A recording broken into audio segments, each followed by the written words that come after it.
the Coronavirus Food Assistance Program webinar, CFAP. Today, our presenters bring a wealth of knowledge, and that is from both practical information on CFAP as well as being farmers themselves, some of them.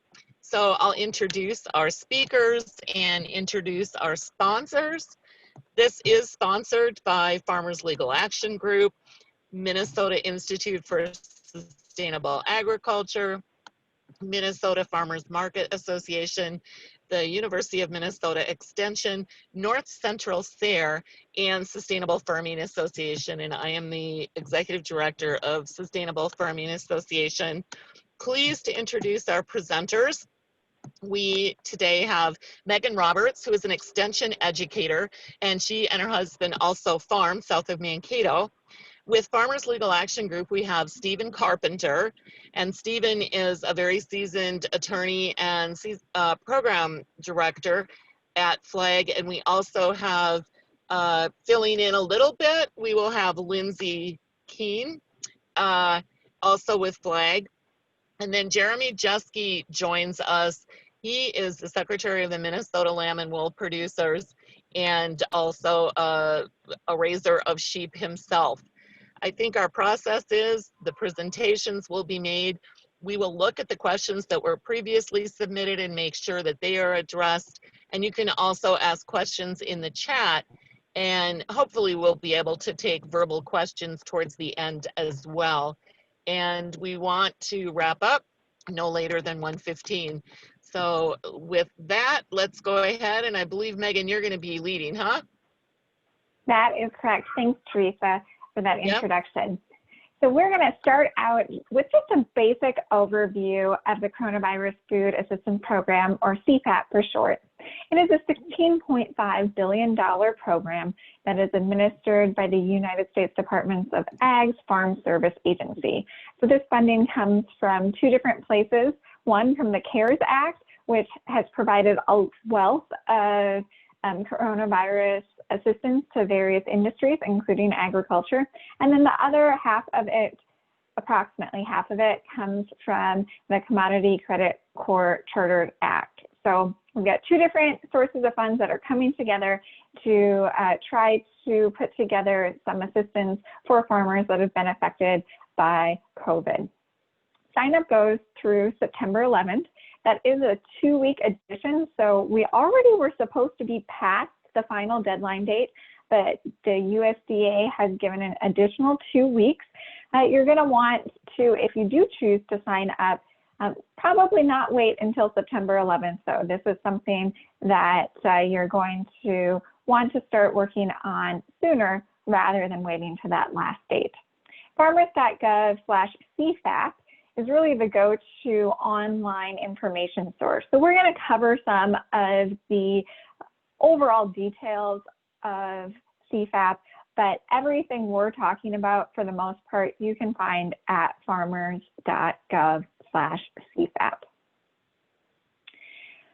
When it comes to the specific terminology that is used to describe what is eligible for CFAP, this is the quote: eligible producers of specified agricultural commodities outlined, and it says above because this is from CFAP, farmers.gov/CFAP, who have suffered a 5% or greater price decline as a result of the COVID-19 pandemic and who face substantial marketing costs for inventories are eligible for CFAP.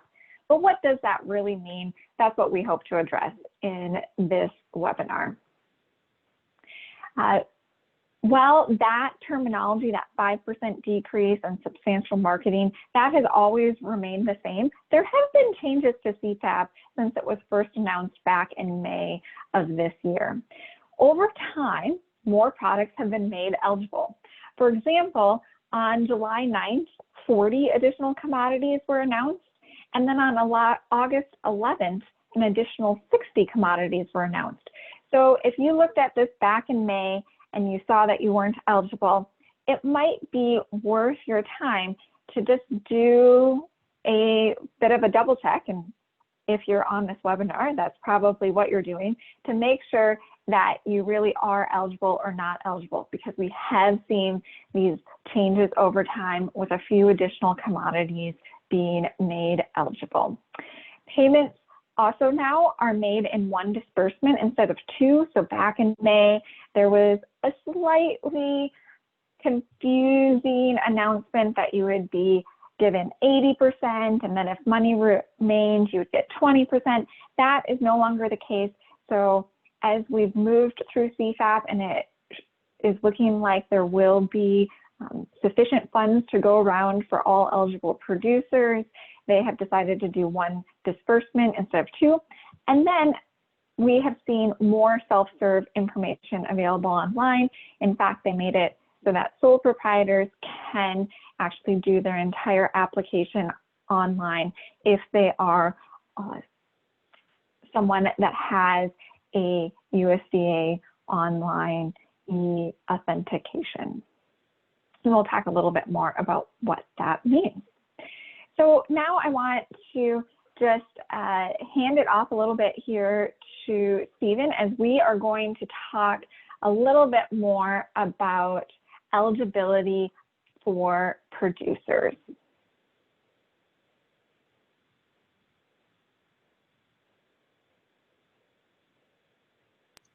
Sorry, I was muted. So I think the short answer for producer eligibility is that it's very broad, that you need to be essentially a farmer, you need to have an ownership interest in the commodities themselves, they need to be at risk. In other words, you need to be sort of the farmer that bears a risk of this production. If you go to the we'll talk about the application here in a little bit, but that part is very simple. I think that in general, if you're a farmer, you're going to not have a great deal of eligibility problems. One of the things that people tend to be curious about is like, well, am I too small of an operation? And the answer to that question is no. That if you are producing and you're producing a commodity for sale, even if you have a relatively small operation, you're not going to be kicked out of the program just based on that size. And the information that is on the USDA website is helpful. I would also add that Farmers Legal Action Group has created a guide to CFAP. It's online at the Farmers Legal Action Group website, and it gives a lot of details over each of these little sort of tiny, picky points that may arise over time, and that includes eligibility for producers. So I think you were trying to keep it brief and concise, and I think, Megan, unless you have a thought here, I think eligibility for the producers is not going to be a significant problem for people as long as they really do have an ownership interest in the commodity being produced. I agree entirely. And we have seen some questions that people submitted ahead of time about, am I too small, which Stephen hinted at there. There's actually more rules about being too large than there are about being too small. So there are some payment limitations, but that is more of what you'll see as a focus on farmers.gov than you will about having a smaller amount of farm. That key is, do you have risk, and are you selling a product? So now we've talked a little bit about the eligibility for producers. So you might be an eligible producer, but you might not have a commodity that's eligible. This is really particularly for specialty crop producers here in Minnesota, where we've seen some issues with the CFAP program. So there are several broad categories that are included as eligible commodities for CFAP: specialty crops, non-specialty crops, wool, nursery crops, and cut flowers. And then on the next slide, I'm going to get into the livestock. As we're talking about specifically the specialty crop side of things, here in Minnesota, you might want to be thinking about products such as apples, maple syrup, early season lettuces, greenhouse production. because in terms of the time frame, which is January 15th to April 15th, a lot of the eligible commodities that are included in CFAP weren't in season here in Minnesota. So you have to not only be producing that commodity, but you have to have either sales or prevented sales during that January 15th to April 15th timeline. And that is just part of this particular program, that time frame. So between April 15th and January 15th for specialty crops, did you have sales of any production? Did you have any shipped but unsold or spoiled produce? And then did you have any unshipped or unharvested produce? Again, all of these things have to be, I just am looking at this slide and I realize that I have April 15th in front of January 15th, should be inverted between January 15th and April 15th of this year, 2020. And of course, here in Minnesota, we have the problem that it's the middle of winter during most of that time frame. And for specialty production, we do have a bit of an issue here with the CFAP. But there are some of those exceptions. Just want to reiterate, apples might be, if you had apples in storage, if you're doing maple syrup production, early season lettuces, greenhouse production, very early season flowers might be something to think about for specialty production. Of course, there's also non-specialty production. So if you have any grain that was in storage, that might be eligible as well. And then there's also livestock that's eligible. And we're seeing for smaller farms that might focus more on some niche markets, it's the livestock that might be more relevant than some of the specialty crop production. Cattle actually has pretty significant payments within the CFAP program. And that's not just beef cattle. If you do have dairy production, while the milk is eligible, if you have animals on your farm that are not destined for the milking herd or a part of your milking herd, they also count for the cattle payments within the other parameters of CFAP. Sheep, and that is one of the commodities that has become more eligible as time has gone on. So that was something where at first it was only sheep under 2 years. Now any sheep based on the other eligibility of time on farm, sales, etc., do qualify. Hogs have a qualification. Dairy, that is something I learned recently, is that it has to be bovine dairy. So unfortunately, no sheep or goat dairy, but any sort of milk from cows is eligible.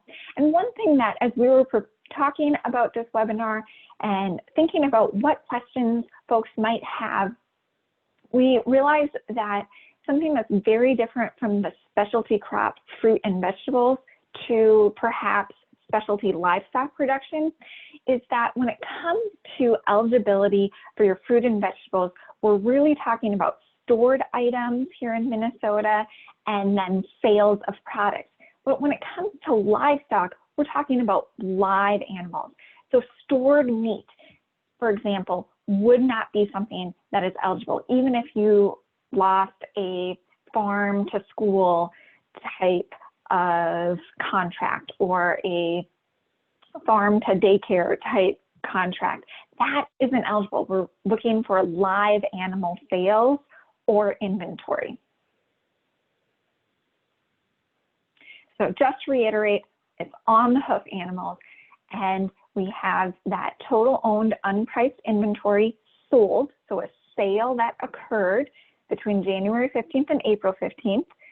Somewhat similar when we were talking about the specialty crops, so still looking at that same time frame. And then there's an additional payment for your highest inventory on a single date of the producer's choosing between April 16th and May 14th.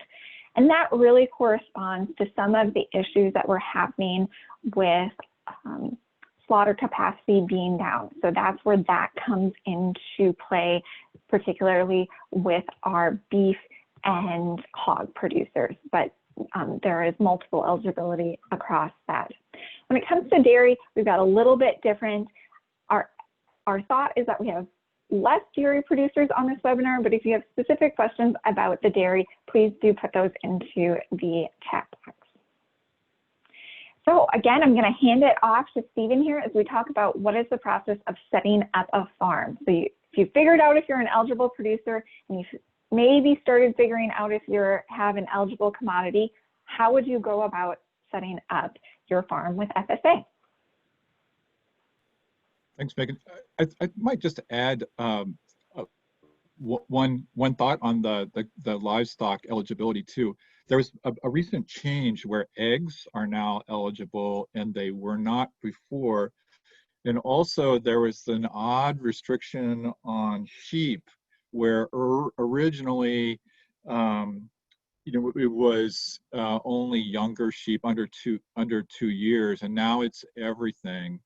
And I think I would follow up with Megan and emphasize that, we know that USDA has not done a good job sometimes in dealing with livestock producers with their various programs, but this one actually does work. I mean, if you have a cow-calf operation, it is pretty darn simple to sign up, whether you sold animals or kept them through this period.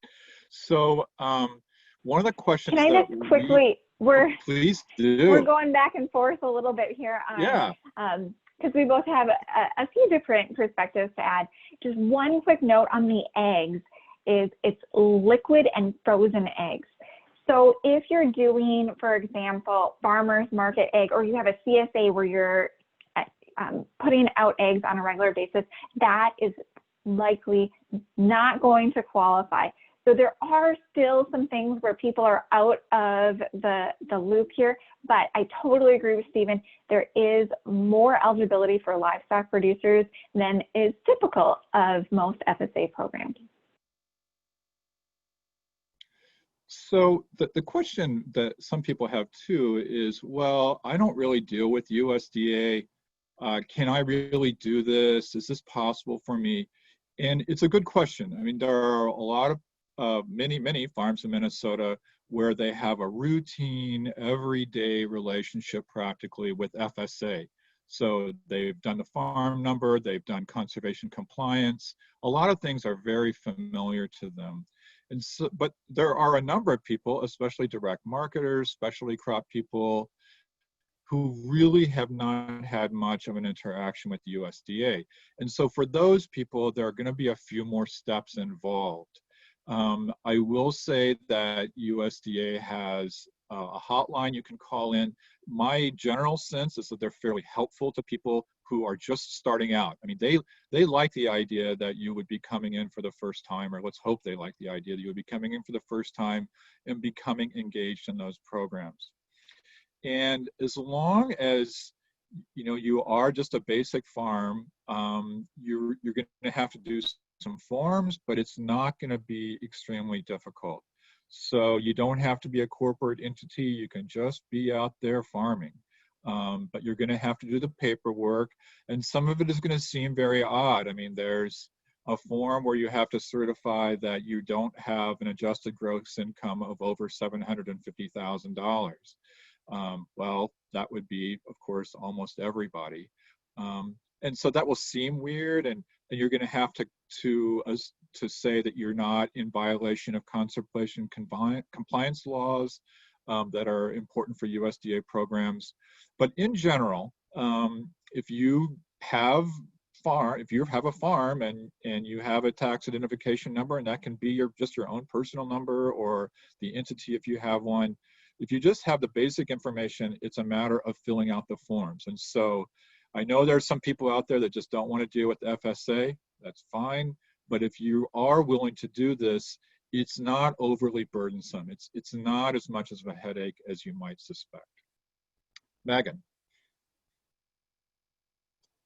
Yes, I would agree. There's just some basic forms. And to follow up with that, Stephen, I believe you were going to maybe mention a little bit, and you did already start to hint at it, the skepticism of applying. If you are someone that isn't used to working with FSA, or you prefer not to create a relationship with FSA, then this might not be the right program for you.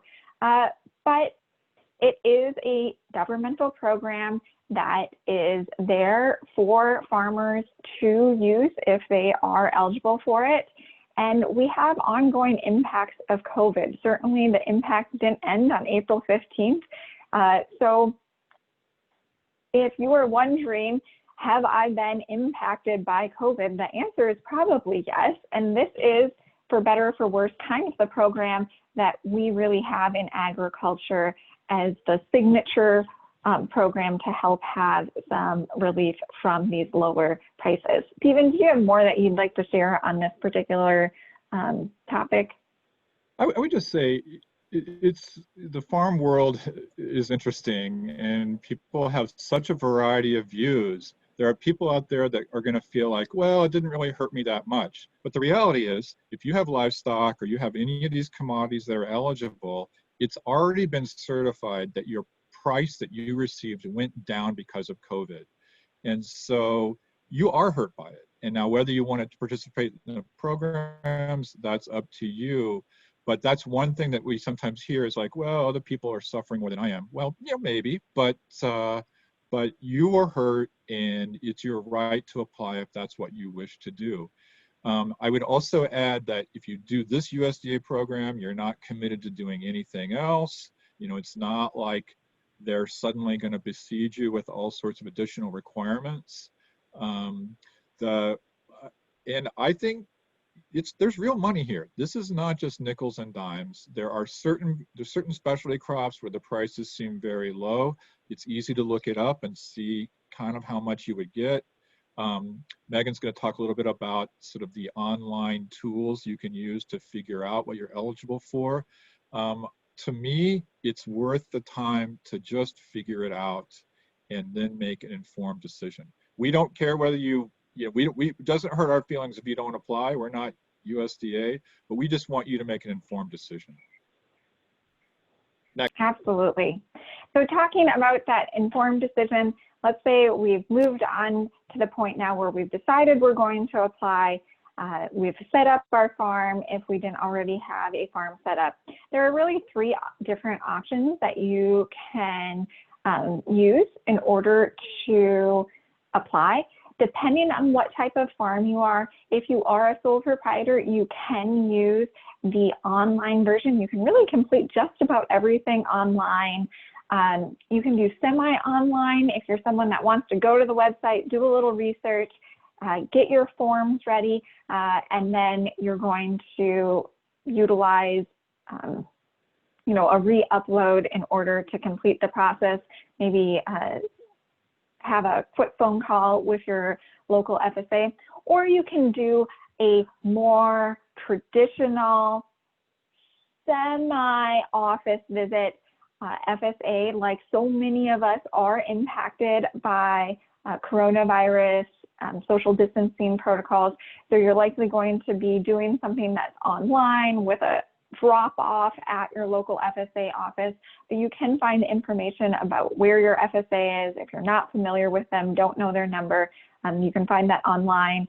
Extension offices have been willing to look that up for people. If I assume if you're watching this webinar, you have some internet capability, but we have been taking phone calls too. So if you know a neighbor that doesn't have internet accessibility, we can look things up for you.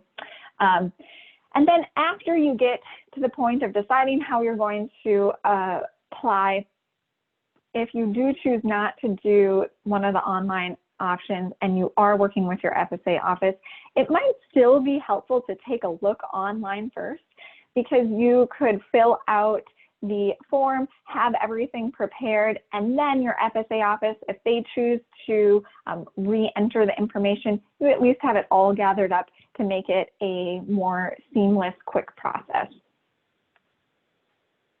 So let's take a look at what an example might look like. This is the application generator. I just took a screenshot right from Excel. I didn't have any special access. I just took this from farmers.gov/CFAP, and I imagined I was a vegetable producer and I sell product at farmers markets and through a CSA here in Minnesota. Challenge was because of the timeline of January 15th to April 15th, none of my vegetable production qualified because I didn't have vegetables in the ground. Well, maybe they were in the ground, but they certainly weren't growing yet on April 15th here in Minnesota. But in addition to my vegetable production, I also graze about 50 sheep and I have 10 cow-calf pairs. So I have a nice little sizable livestock operation. And perhaps I wasn't even thinking about that at first when I thought about the Coronavirus Food Assistance Program. Maybe I was more thinking about my vegetable production. But turns out livestock is actually where I am eligible to get a payment. So in this fictitious example here, we have a sale of 10 lambs that happened between January 15th and April 15th. So I've put that in as sold inventory. So I owned those lambs outright. I had risk on them and I sold them down the road. And perhaps I sold them for a little bit less than what I would have liked to have because prices were lower due to coronavirus. Then later, between April 16th and May 14th, I still had 20 sheep on my property that I didn't do anything with. They were just on my property as owned inventory. So I would put that into this second column. The Excel file is going to calculate my payments automatically here. Then I had one older than 2-year-old sheep that I sold between April 15th and January 15th. So I put that here.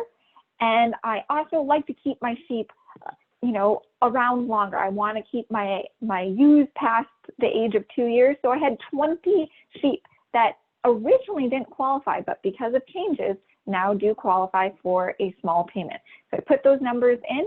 Then I have my 10 cow-calf pairs. I have to match up my calves as being feeder cattle less than 600 pounds. So even though they're a small calf, according to the definitions by FSA, I would put them as under 600 pounds. And then I look up and see how do they classify my beef cows, and that is as all other cattle. I put that in as 10, and the Excel file calculates it for me. But I would be ready and prepared to answer questions of FSA when I present this data. They might have some additional questions. Can you describe your cows, to make sure that you're hitting the right different categories? Because there are quite a few different categories for cattle, pigs and hogs. You have to separate it out by weight. So you do want to have some documentation ready. But when it comes to the actual form, you're putting in a pretty minimal amount of information. It's really counting by quantity for livestock. Now, when it comes to is CFAP alone, that is also a question that we wanted to address in this webinar, and it is not alone. This is more akin to well, it's not more akin, it is a direct payment. We are not repaying this as long as we have properly applied for the program with eligible commodities. So that would be something if at any point it was determined that our documentation wasn't correct, that we hadn't applied properly, that could be an issue. But otherwise, we're just looking at a direct payment. Now, it's not a direct tax-free payment, so just have a quick screenshot here of the Schedule F. Generally, when you're getting any sort of agricultural program payments from our government, you're going to be putting that into your Schedule F as 4A. So we do have that to think about, but otherwise, this is not something where we're getting charged interest or going to be asked to repay it in the future, unlike some of the other governmental programs that are going on right now, such as the Economic Injury Disaster Loan, which is very distinctively a loan. Is CFAP right for you? You may need to balance the time it takes to sign up for CFAP versus your potential payment. But certainly once you start calculating that you could get 500, 1,000, several thousand, tens of thousands, then spending a couple hours filling out FSA paperwork might become much more beneficial. Stephen, was there anything that you were wanting to add here? No, the only thing that I would remind people is that so we have this deadline coming up September 11th. We know that there have been some changes, and maybe you've gained a bit of information here or elsewhere.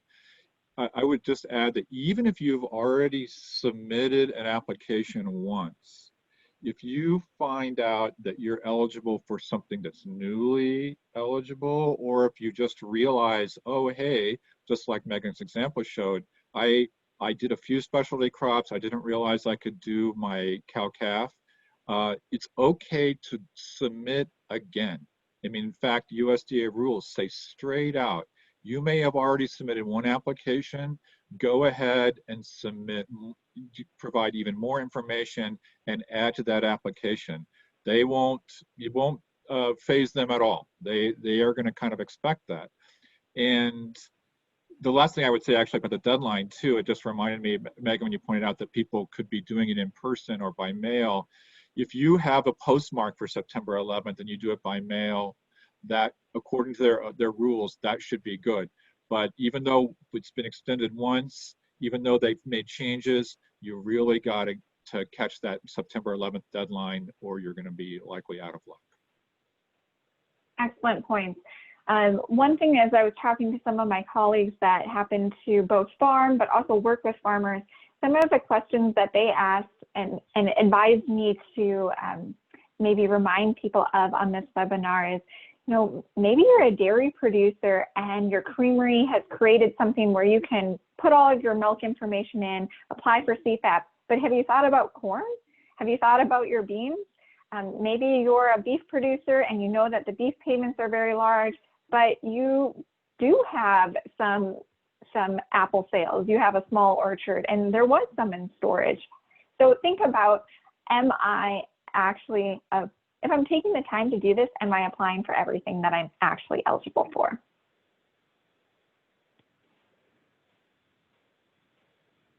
Next, we wanted to just mention here about spot checking and self-certification. So here's where we talk a little bit about what goes on kind of behind closed doors at USDA.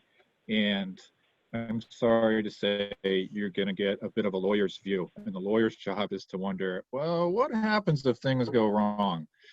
So it's pretty simple and mainly makes sense, but there are a couple of issues here that people need to understand as they go forward. So when you look at if you're used to doing a lot of paperwork in your life, and we all kind of are, I'm afraid, when you look at the CFAP application, you're going to be kind of surprised at how simple it is. It really is very brief. You sort of fill in some information and on you go. I, as your lawyer, want to remind you, though, that this, what USDA calls it, is self-certification. Like, you don't have to submit any documentation with your application. You just fill it out and off it goes. But you need to feel like it just goes without saying, you need to honestly think these numbers are correct. You can get in really big trouble if you make things up. That's obvious. But further, you need to have some documentation kind of on your own in the background, because you could be asked to provide it. So here's the way this will go. You will submit your document. You will self-certify that the things that you put in there are true. And USDA at the local office is going to review your application. And they're going to try to decide whether what you've said is reasonable and whether it's accurate. And when they do that, I mean, mainly they're going to be looking at whether this kind of all holds together and makes sense. They can ask you for more information, and that more information they can ask you for documentation, like, well, do you have any evidence that your inventory really was that large? And you need to be able to come up with some documented evidence that it was. Now, that documentation could be a lot of different things, anything from a photograph to feed records to receipts for sales. an inventory that you did on your own and just wrote down, oh yeah, we keep track this way. All that stuff helps. It's not like it has to be some outside third person that confirms every single thing you say is true, but you're going to need to have some on paper evidence or visual evidence that what you're saying is true. And they can ask you for it even before they approve the application. So maybe they ask you for documentation, maybe they don't. And it could be, they could ask you about sales, inventory, etc. So USDA then has three choices. They can either approve, in which case you will actually get a check pretty soon. They can, what their terminology is, adjust your payment. And what that means is they think that what you've put down is a little high or maybe a lot high and conceivably even low. They can adjust it. They can change the number to decide what you're eligible for. So we have a lot of people who are getting checks. They're saying, well, I'm glad I got approved, but this isn't really what I thought I was going to get. Very possibly what's happening here is that USDA has adjusted your payment. They can also deny you. They can decide that you're not eligible, that, or for some other reason, the numbers just don't work, so you don't deserve anything at all. All these three things can happen. And that will be the processing of your application. It is also the case that you're going to have the right to appeal those decisions. And we can talk about that now.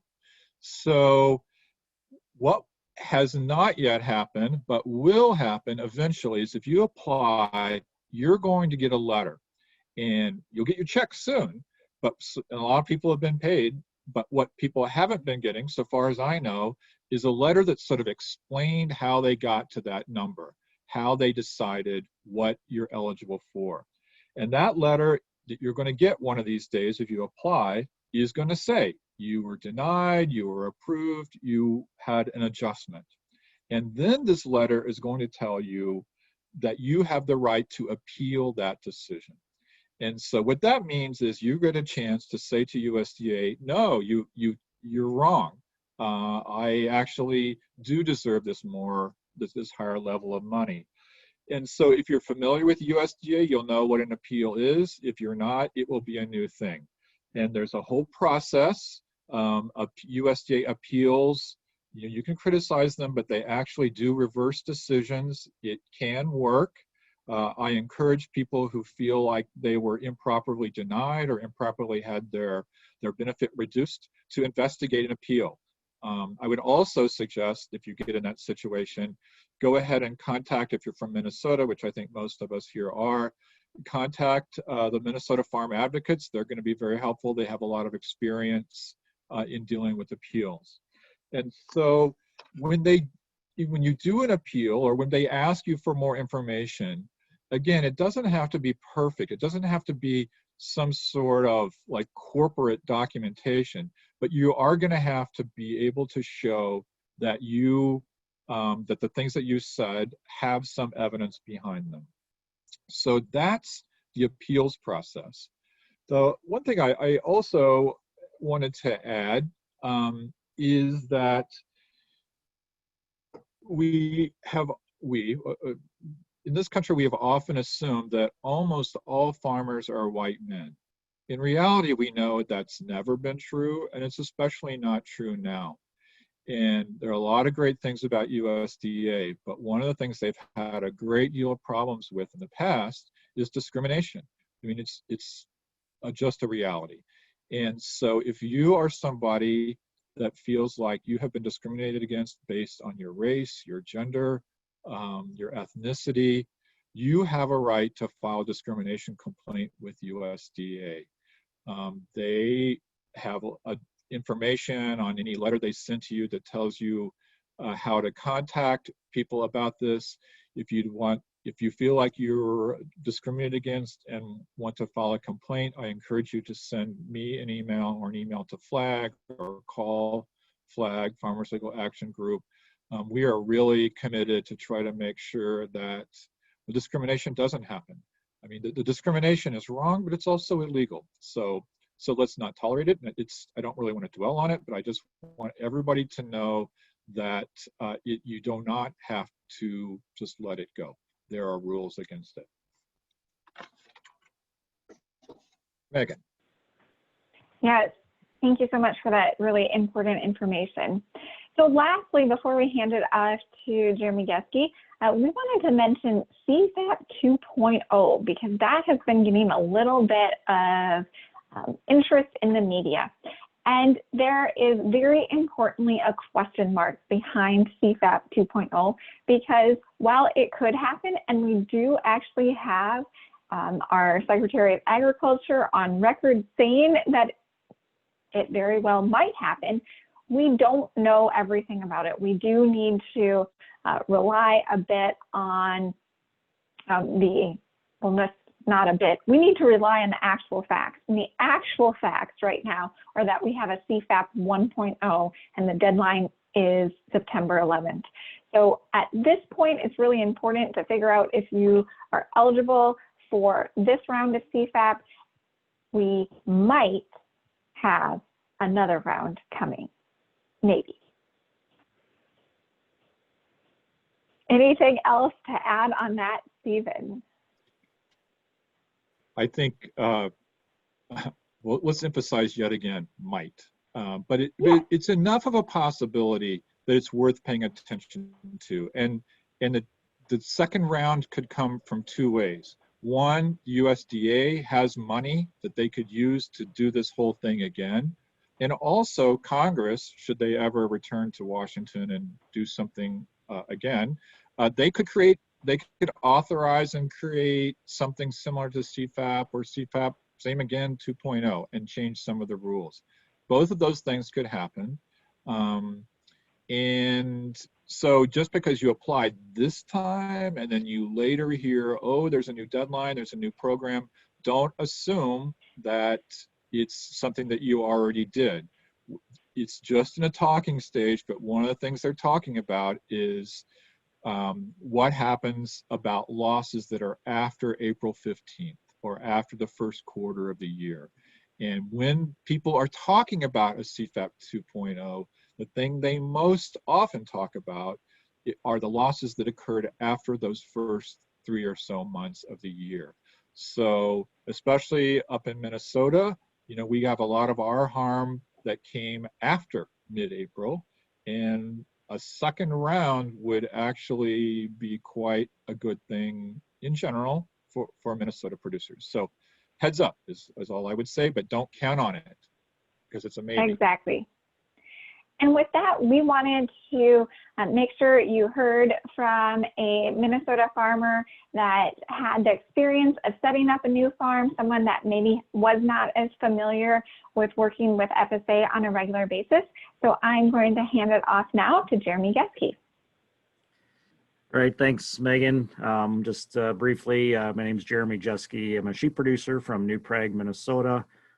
Involved with the Minnesota Lamb and Wool Producers and Minnesota Suffolk Sheep Association, among some other farm groups. But sheep are my farm enterprise. I don't raise any other crops or, you know, much other livestock other than sheep programs, I don't participate in, have a lot of contact with the FSA office. So many years ago, I used to do the wool LDP payments until the prices got to the point where the amount of paperwork was more than what I was getting back for a payment, and so kind of stopped doing that. But then this program came along, and so they asked me to kind of share a little bit about how the experience was for me. I did apply shortly after it opened up, so I was one of the first sheep producers to apply in my county, in LeSueur County. A couple things that were difficult then that I think have been corrected is all of the announcements that I saw that were coming out from the American sheep industry and others was that the form was available online. And when I looked at USDA's website, I had a terrible time trying to find it, gave up after a while and decided to contact my county office and ask for help. The morning that I called, didn't realize that was when they do their staff meetings, so no one answered my call. Decided to just stop into the office. It's not that far away. But of course, because of the COVID shutdown, the doors are locked and you're not allowed to go to the office. You have to call and make an appointment. And even then you can't go in the building. Fortunately, one of our wonderful staff people in our county saw me standing outside and came out and explained the process of what we needed to do. And they had a little table set up out in the parking lot. And she asked me what I was there for. And I said, I'm there to apply for the CFAP payments for sheep. And I had brought with me, because my experience in the past, the few programs that I have applied for required pretty significant documentation. And so I had brought in the receipts that I used for tax purposes for my wool sales for 2019. I had also had my list of inventory of lambs and yearlings on hand for that. And so the FSA staff person just kind of took my information down, and then she actually filled out the form for me, and then called me to ask a few clarifying questions, then emailed me the form to sign and self-certify, and then send it back to her to submit for payment. And so it really was, other than initially having a hard time finding the form online, which I think has now been corrected, or it's easier now to find it in other spots. The staff were very helpful. But one of the things, if you're not used to applying for things, the FSA office doesn't reach out to you and tell you that you are eligible. You have to kind of go and ask for help and figure that out for yourself. And so, but one thing that did happen this summer, the rules changed a little bit as far as what age of sheep were eligible.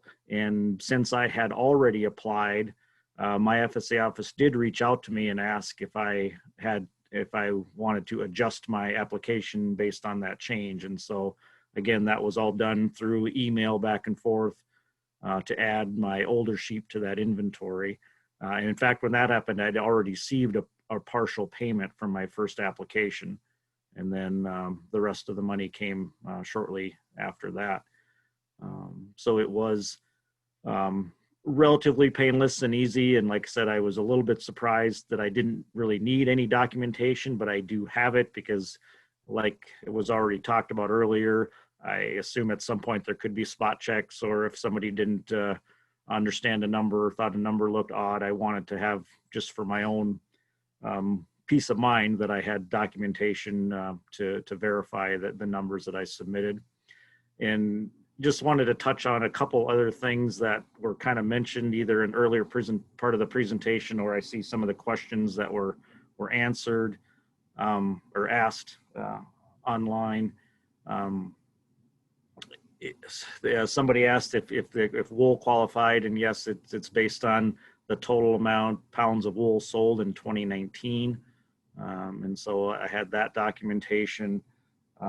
Someone also asked if it mattered if the sheep were for sold for breeding purposes, and yeah, it doesn't. It's just based on the inventory that you have on those specific after April 15th, or the ones that were sold prior to that. So it doesn't really matter what they were sold for or what purpose they are. Your inventory all qualifies for that.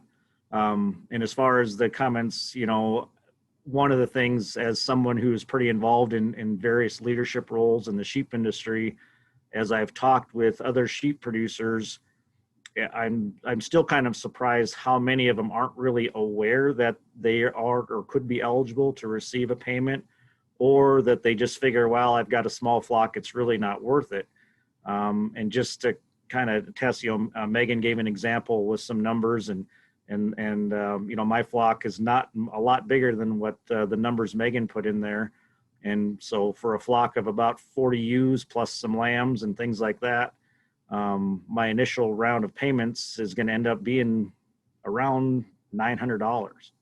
And so, it's, and really for the amount of time I spent, I think all told, even considering I drove into the office unnecessarily one day, I'd spent less than 2 hours doing the application work and that sort of thing. So, that's a pretty good return on investment. And when I thought about, that one of the comments was, well, there's other people suffering more than me. And that's kind of how I felt. but I did a little work trying to estimate what I thought the COVID impact was on my particular flock. And I do sell a fair amount of breeding stock early in the spring, and largely as a result of things that were canceled because of COVID, my sales were down fairly significantly, probably around $1,000. So this first round of payments kind of makes up for that loss on my farm. Now, the other thing is, as has been already talked about, is prices are much lower, and I anticipate not getting as much or as high of a price for the ones I will be still selling yet this fall as I normally would. And so if there is a second round of payments, hopefully that would help offset some of those losses for me as well. But I just wanted to kind of encourage sheep producers and other specialty crop and livestock producers, if you haven't applied before, at least look into it. It doesn't take a long time, and you might be eligible for more than you might think, at least enough to make it worth your time to apply. And the thing that I kind of worry about is if a large percentage of us as sheep producers don't apply, then that sort of USDA and our congressmen and women kind of take that as a sign, well, they didn't really want help, so next time there's a disaster, we might get left out. And so take the time to investigate what you qualify for and get your application in. It really is fairly painless, and if you have good FSA staff, which most counties do, they'll help you through the process. So Megan or anybody, is there anything that I didn't address that you wanted me to cover? Well, I think you hit all of the major high points there and some really important points that you reiterated. So with that, we will open it up to some of the questions, and I believe that obviously Stephen and I are available, but also if there are things that you feel Jeremy could provide insight on, feel free to drop those into the chat box. We also had some pre-submitted questions, and I think that Jane is going to be moderating this Q&A portion. Yes, thank you, Megan. This is Jane Jewett. I'm with Minnesota Institute for Sustainable Agriculture, and I will be going through some of the questions that were submitted on the registration form for any of our panelists to answer. But if anyone wants to put additional questions in either the chat or the Q&A box, I will read those out to our panelists too as they come in. So let us go to some of the questions that were submitted with registration. And some of these have actually been answered, but this is a big program that covers a lot of different areas, and it can be confusing. So some of this might be a repeat, but we will do that anyway, just to make sure that folks get these points really clear. Okay, so here's a question. Our wholesale buyer asked for more chickens in winter, then lowered the number because of processing issues. So we raised more chickens than last year, but not as many as we had prepared for. Does that count? Well, that in theory sounds like something that would qualify. In the particular case of CFAP, poultry for the most part has not been included in this program. We do have the most recent addition of liquid and frozen eggs, but no on chicken meat.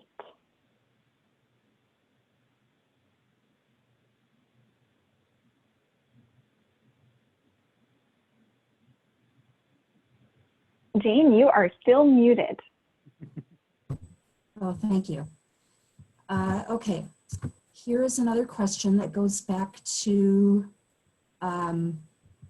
sheep, maybe, although it just says fiber, so I'm not sure that it actually is sheep. It could possibly be Angora goats or alpacas or something, but we don't belong to any farm programs because we have little acreage. However, all my fiber selling events were canceled this year, resulting in at least a $5,000 loss.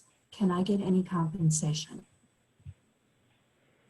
Again, in theory, that sounds like something that should qualify. It wouldn't be the event cancellation. It is that fiber that you have, and it has to be sheep wool. So that would be the determination as to whether you're eligible.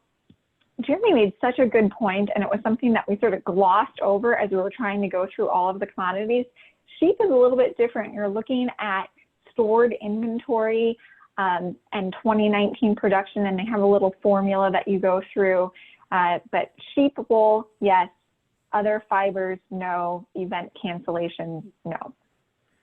So Megan, I'll just add to that. So if the person who asked that question, if some of that fiber was wool, or if you have wool and you sold wool in 2019, you just need to know the total pounds of wool that you sold in 2019, and you will be eligible for a payment on a percentage of that. I think it's 50% of that. And then they have a formula that figures out your actual payment. So it's not a high amount, but for those of us who have medium to poor quality wool in our sheep, it is definitely more than you actually receive for the sale of wool if you sold it in traditional markets, but probably not as well as you did selling it through the spinning market or other non-traditional markets, if that makes sense. I would definitely recommend the CFAP wool section because it's going to talk about, there's actually 4 different potential types of wool that you can qualify for and 2 different payment rates. It's actually not that confusing when you just see it all in front of you. Okay, here's a question that came into the Q&A box that is related. We sell our wool as processed yarn, not raw. Is it eligible for CFAP? Graded clean basis wool does have a specific payment. You're not going to get the full value of that yarn, but yes, there is a graded clean basis and there is a non-graded greasy basis. So not exactly, but yes, sort of. And the logic of that, which sounds strange, is that in theory, they're helping people with their loss on their commodity. They're not helping people who, they're not helping with the value added aspect of it. So if you think about a dairy, okay, it's the pounds of milk that make you eligible. If you have an on-farm ice cream operation, they're not concerned under this program of the losses you had due to not having retail ice cream. Okay, this question I'm going to read relates to that topic of niche sales, value added, things that are sold for more dollars than commodity. As a farmer with specialty niche direct to consumer with livestock sales, are there different tiers of support? Meaning I am a completely different market than a commodity producer, different feed prices, processing, etc., or is this one price across the board? For our operation, we were told we would get $550, yet my hogs are raised for 1 year because they're not a quick growing breed, $1,000 per hog at processing appears to be what they get paid, but I can't get my animals in until who knows when. Yeah, that exactly hits on the point that Stephen just made. This is a commodity-focused program, and so it does miss out on some of those value-added returns that likely are being lost, just like commodity values are being lost. So there isn't necessarily just a one-size-fits-all payment. They do have some slight split outs in the livestock. It's a little bit more confusing than that, but it is one-size-fits-all in that it is trying to compensate for commodity losses, not some of that value-added, high-value hog production that this question is getting at. So this person would be eligible. It's just they're not going to get anything close to what they would reasonably be expected from all their work and their genetics and everything they've done doesn't get reflected in what they receive. it's what somebody wrote in a question that we received before, was like who got kind of got the short end of this CFAP stick. And this person who just asked that question is a prime example of people who are, it's really not working very well for them. They used a broad brush in many cases, and it's really unfortunate, but that's the reality, I'm sorry to say. Yeah, so that leads into that question that Stephen mentioned from the registration form, and maybe the panelists can talk about it a little bit more broadly, because there are opportunities to provide comments back to USDA or to elected representatives about what was missed, what is still needed. So who has not been well served by this program? The last question answer or question submitter would not have been someone that was well served by this program. And I would say in general, value added niche specialty crop producers, although this program does, for one of the first times, try very hard to include some of these specialty crop producers, which are typically left out of FSA programs. Up here in Minnesota, we have that challenge of it being kind of the wrong time of year. January 15th to April 15th, we know that losses are happening after that fact, but the time frame for most of these is January 15th to April 15th. So that's another really big challenge for Minnesota specialty crop producers, that it was wintertime, essentially. And I would just add that you guys covered this a little bit already, but yeah, it's the nice thing about the program is it does include a lot more of us that typically aren't included in some of the programs. It just may not, just in the ease of getting something done, it probably doesn't compensate everyone perfectly fairly, but at least we're all eligible for something, if that makes sense. But I know from the specialty, the value added, I also know on the sheep side, some of our lamb feedlots probably didn't get nearly enough of a payment to make up for what their losses were when plants shut down and prices really went in the tank. So it's better than nothing, but it certainly doesn't make up for all that we've lost. A lot of people would, to further add to to answer the question, the exclusion of all poultry left a lot of people scratching their heads. And that's a big segment of agriculture, and I don't quite understand how they reached that conclusion. But if you're looking for somebody that didn't get help by this program, poultry is one. Thank you. Why is the program restricted to between January 15th and April 15th of 2020? Not all of it is restricted. There are some different date ranges. Dairy actually includes, for example, Q2. They do a multiplication factor from Q1 records in order to include Q2. Wool is actually based on 2019 production that still is in storage, multiplied by a multiplication factor. Grain, similar. So there are some different nuances.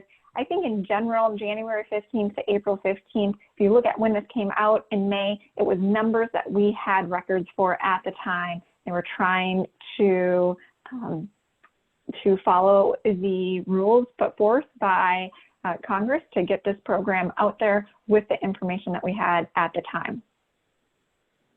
And I think too that it's a little bit hard to understand what Congress or the secretary is thinking ever, but I think the theory was they're trying to get at the losses which were directly caused by the coronavirus. I mean, there are a lot of farmers that struggled for 6 or 7 years now. The point of the program wasn't to make them right and put them in good shape. It was to respond directly to losses caused by the coronavirus. I think that's the logic, and so that's why you get that late start date, and yeah, I mean, that would be my take. Mm-hmm. All right. There are 3 questions about specific types of production, and I'll ask those together. Questions about whether beekeeping is eligible, maple syrup, and seed corn production, to name 3 very different types of products. Honey is not something that is included in the CFAP program. Second was maple syrup. It was not originally, but yes, it is now included. And that is actually something where a Minnesota specialty crop producer, if you are a maple syrup producer, definitely check out farmers.gov, contact your FSA, and see what information is needed. That qualifies in all 3 of the different specialty crop production categories. So you just need to figure out what is relevant to your maple syrup production. So they're measuring the sap side of it, not the finished maple syrup, that's value added, but the commodity that goes into it, the sap. And then seed corn also is something that would qualify generally under the corn payment. And there is specific language about seed corn production in FSA's handbook. So you'd want to probably contact your local FSA and make sure that you're getting that correctly accounted for. Good memory, Megan. I hope people realize there are hundreds of commodities, and Megan just answered it off the top of her head. I'd have been saying, hold it, let me look that up. Yeah, we are very proud of our presenters for these webinars. Thank you, all of you, for doing such a great job. We have a few more minutes, so a few more questions. You answered the one about wool and types of wool, and then in the same question on the registration form, it asked, how about goats? And I'm going to take that to mean goat meat. Is there any, or goats raised for meat, I mean, because we're talking about animals on the hoof. So is there anything for goats raised for meat? Goats falls into one of those categories along with poultry where it's a whole species that was really left out of the CFAP program. So whether meat or whether Angora, we're not seeing that represented in this particular program. No milk? Okay. Either? No milk. Yeah. No goat milk. I actually have some friends, you know, family, close family that are a goat dairy, and I was going to try to encourage them, you know, check this out. And no, needs to be bovine milk. All right, here's a question. I'm surprised I might be eligible for assistance as a retail apple grower / hard cider maker, but maybe I am. I'd love to find out. I think this just reiterates some of the other points made about value added, but please. Yes, so yes to the apple commodity if you had stored apples either through sales or a loss of a shipment, loss of ability to have a retail outlet during January 15th to April 15th. But if we're talking about your finished hard cider, for example, that just isn't going to be something that is covered by this program. You just imagine. I was just going to say, look at the apple qualifications under specialty crop production, or just call your local FSA and they can walk you through that. Stephen? I was going to say that's a good candidate for CFAP 2.0, as you were calling it, because if you extend the timelines out, then you begin to have people who should have a crop that they can't market, or that they market for less because of COVID. So that's a one to keep your ears open. All right, I want to acknowledge a couple of questions that came in on the registration form that are much broader than this particular CFAP program and are beyond what the panelists were prepared to talk about today. But I want to give Teresa Keaveney an opportunity to talk about them just a little bit, because there are efforts going on. So one of them is what steps have been taken to alleviate the processing bottleneck and prevent its reoccurrence. And then a related one is I would like to hear about long-term plans for restructuring and supporting local food systems in the face of more frequent natural disasters and how these kinds of supports will fit into those plans. Can folks hear me okay? Yep. Great. Well, I'm aware that on this call are reps from organizations that do work on farm policy and sustainable agriculture and local food policy at the state level as well as in Congress.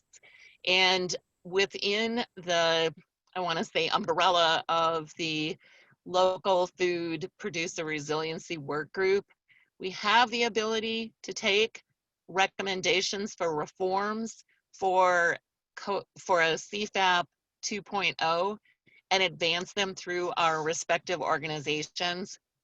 I know that Stu is on with Farmers Union. I see that Allison Vanderwald is on through the Minnesota State Cattlemen's Association. A number of our organizations are a part of the National Sustainable Agriculture Association. So we are certainly taking some of the information gap pieces of information that we're hearing or the service gap pieces of information we're hearing, and we'll continue to move that ball forward. In terms of changing the local food structure, there are a number of efforts underway, and I would say the one that I would point to regionally is an effort to build more resiliency and more technical support for local food producers in southern Minnesota, as well as farmers markets in southern Minnesota. And it's through a program that's being launched and supported by the Southern Minnesota Initiative Foundation, and it involves Renewing the Countryside and SFA and Minnesota Farmers Market Association. And there are, as I'm learning, parallel efforts through I believe it's the West Central Initiative Foundation and the Northwest Regional Sustainable Development Partnership, which is an arm of Extension. So I don't know if that answered the question, but there are vehicles in place to work on long-term structural changes for the local food system that makes it more equitable, and that has as one of its goals to make the food more accessible to communities who need the food. Jane, I have a hard time hearing, so I may have missed the essence of that question. No, I think that was good, Teresa. Thank you. And if folks need more information, feel free to reach out to myself, and I can get you connected up to the groups that are working on these various things. So, Jane, can I add a little bit to that? I just wanted to also say that our State Department of Ag did a great job in working with our local processors to help allow for more, inspection and processing, and help to try to alleviate that. But it's a major shift in how many animals were suddenly starting to go direct to consumer or through smaller local locker plants. I know I live real close to one of those state inspected plants, and they're booked all the way into February, and I've never seen it quite like this before. And I think one of the challenges for livestock producers who like to direct market, or like me who do a little bit of direct marketing, is we don't know if this demand is going to be consistent throughout as things return to normal. But if it stays consistent, I think the market demand will increase some of that capacity. If it fluctuates back and forth, then kind of like the question that was posed on the form about the chickens, the supplier asked for more production and then things fell through. A lot of us that do direct marketing sort of worry about that, is, yeah, we could raise more, but then all of a sudden if the direct consumers don't buy or something like that, then we're stuck with a higher cost of production and not a good way to recapture that cost. So it's a little bit of a challenge that way, but I wanted to really appreciate the work that the Department of Ag did to help try at least to allow for more of these animals processing and sold through local locker plants. Thanks for raising that, and know that there's a continued effort and dialogue with Minnesota Department of Agriculture to make a public investment in livestock processing, meat processing for local production. And part and parcel with that is addressing the consumer and consumption angle in terms of marketing reliability and so forth, as well as addressing kind of the near-term bottlenecks, if you will. If I could add as well, I guess a little bit more generally, I've been doing legal work for family farmers for 25 years. And one of the things that I can say for sure over that time is that when farmers get together and self-organize and advocate, they can be effective. And we've seen, you know, that's all kinds of agriculture and sort of local food, direct marketing. You're organizing, and your political and social efforts matter. And so it's not going to be change overnight. It's not going to suddenly become perfect. But the one way that is proven to work over and over is to be active and work together as a collective to try to get things changed.